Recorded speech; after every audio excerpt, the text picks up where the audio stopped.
Hello दोस्तों, कैसे हैं आप सब। स्वागत है आपका मंत्रा क्लासेस में।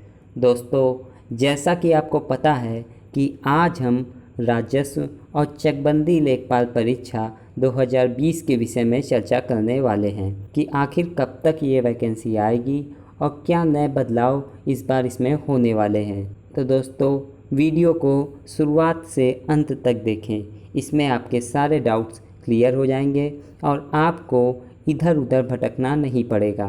तो दोस्तों, जैसा कि आपको पता है कि इस बार यूपी ट्रिपल एस सी एक बड़ी भर्ती ला रही है जिसमें लगभग 8,500 पद हैं। तो दोस्तों, इस वीडियो से आपके इस भर्ती से जुड़े हुए सारे डाउट्स क्लियर हो जाएंगे और आपको इधर उधर की अफवाहों पर ध्यान देने की बिल्कुल ज़रूरत नहीं है। तो चलिए दोस्तों, इसी के साथ इसके विषय में चर्चा करते हैं। तो दोस्तों, अगर आपने अभी तक चैनल को सब्सक्राइब नहीं किया है तो आप चैनल को सब्सक्राइब कर लीजिए और बेल आइकन को भी क्लिक कर दीजिए। इससे आपको आने वाले समय में गवर्नमेंट जॉब से जुड़ी हुई सारी इन्फॉर्मेशन मिलती रहेंगी और उनसे जुड़ी हुई सारी नोटिफिकेशन आपके पास समय समय से पहुंचती रहेंगी। तो चलिए इसी के साथ स्टार्ट करते हैं।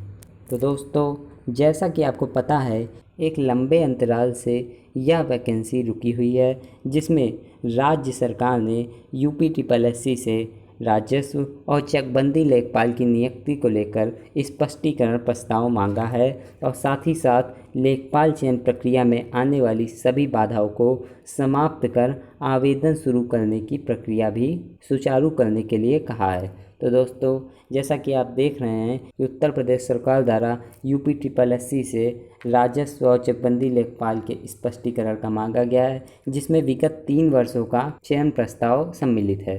दोस्तों, आयोग द्वारा आवेदन तिथि 9 सितंबर तथा लिखित परीक्षा की अनुमानित तिथि 22 अक्टूबर बताई जा रही है। तो इसमें दोस्तों 9 सितंबर के आसपास आवेदन प्रारंभ हो जाएंगे जबकि लिखित परीक्षा 22 अक्टूबर को अनुमानित है। इसके बाद दोस्तों, इस वैकेंसी की पदों के विषय में चर्चा करते हैं। तो दोस्तों, इस वैकेंसी में कुल 8,240 पद होंगे जिसमें से राजस्व लेखपाल के 2,116 पद, वहीं चकबंदी लेखपाल के 6,124 पद होंगे। तो दोस्तों, इस लेखपाल भर्ती में 8,240 पद हैं जिसमें से राजस्व और चकबंदी लेखपाल में ये बटे हुए हैं। चलिए इसके बाद दोस्तों, इस वैकेंसी की एलिजिबिलिटी के बारे में देख लेते हैं।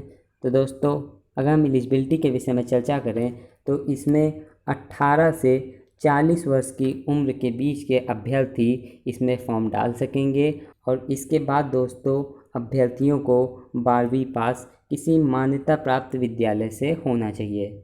और इसी के साथ ही साथ दोस्तों, ट्रिपल सी प्रमाण पत्र भी इस परीक्षा में लगेगा और या फिर इसके समरूप या आपका कोई कंप्यूटर का दूसरा डिप्लोमा है तो वह भी इसमें लग सकता है। तो दोस्तों, योग्यता से संबंधित ये 3 मुख्य जानकारी थी, इन्हें आप एक बार देख लें।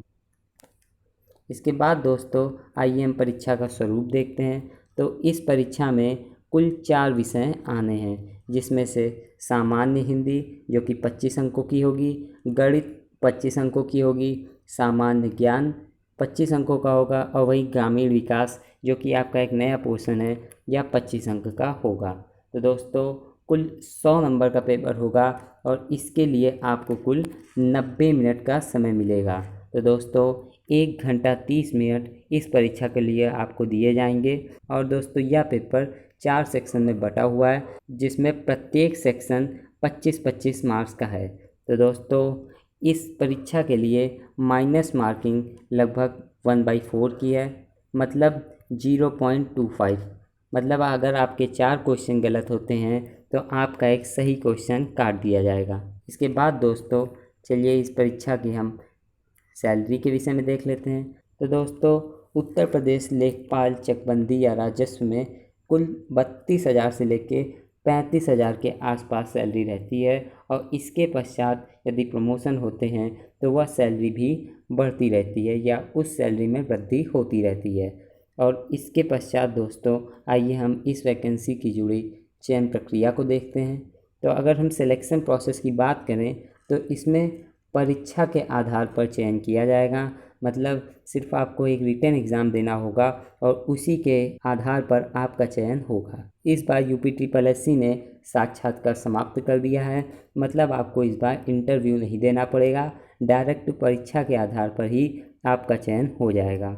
तो दोस्तों इस वैकेंसी का बस एक ही चरण है कि आपको बस परीक्षा को क्वालिफाई करना होगा और उसके बाद किसी भी प्रकार का कोई इंटरव्यू नहीं है और डायरेक्ट आपकी जॉब लग जाएगी। तो चलिए इसके बाद दोस्तों इसकी मेरिट के विषय में चर्चा कर लेते हैं, जो कि एक बहुत ही महत्वपूर्ण तथ्य है। तो दोस्तों मेरिट की अगर हम बात करें तो इसकी जिलावार मेरिट जाती है। मतलब दोस्तों यूपी चकबंदी लेखपाल या राजस्व लेखपाल का पेपर देंगे, उसकी मेरिट आपके ज़िला के अनुसार जाएगी। मान लीजिए यदि आप सीतापुर, बाराबंकी, लखनऊ, उन्नाव किसी भी ज़िले के हैं तो उस ज़िले की पार्टिकुलर एक मेरिट जाएगी, जिसके आधार पर आपको उस मेरिट के क्रॉस करना पड़ेगा और उस मेरिट में अगर आप आते हैं तो आपको जॉब मिल जाएगी। तो दोस्तों जैसा कि लेखपाल परीक्षा 2015 में हमने देखा था कि हर ज़िले के लिए अलग कट ऑफ गया था, उसी प्रकार इस साल भी हर ज़िले के लिए अपना अलग कट ऑफ जाएगा। तो ये कुछ प्रमुख जानकारी रही इस परीक्षा से जुड़ी हुई। यदि आपके मन में कोई डाउट रह जाता है तो आप उसे कमेंट सेक्शन में लिख सकते हैं, मैं उसका आपको तुरंत जवाब दे दूँगा। तो दोस्तों लेखपाल परीक्षा एक बहुत ही सुनहरा अवसर है, आप अपनी अच्छी तैयारी करके इसका पूरा फ़ायदा उठा सकते हैं और यह UP-SSC द्वारा लाई गई एक बहुत ही बड़ी भर्ती है। तो दोस्तों यह लगभग 1 से 2 महीने में इसकी परीक्षा तिथि आ जाएगी, तो आपके लिए पर्याप्त समय है कि आप अपनी तैयारी को सुचारू रूप से बनाए रखें। तो दोस्तों चलिए इसी के साथ वीडियो को समाप्त करते हैं। धन्यवाद दोस्तों।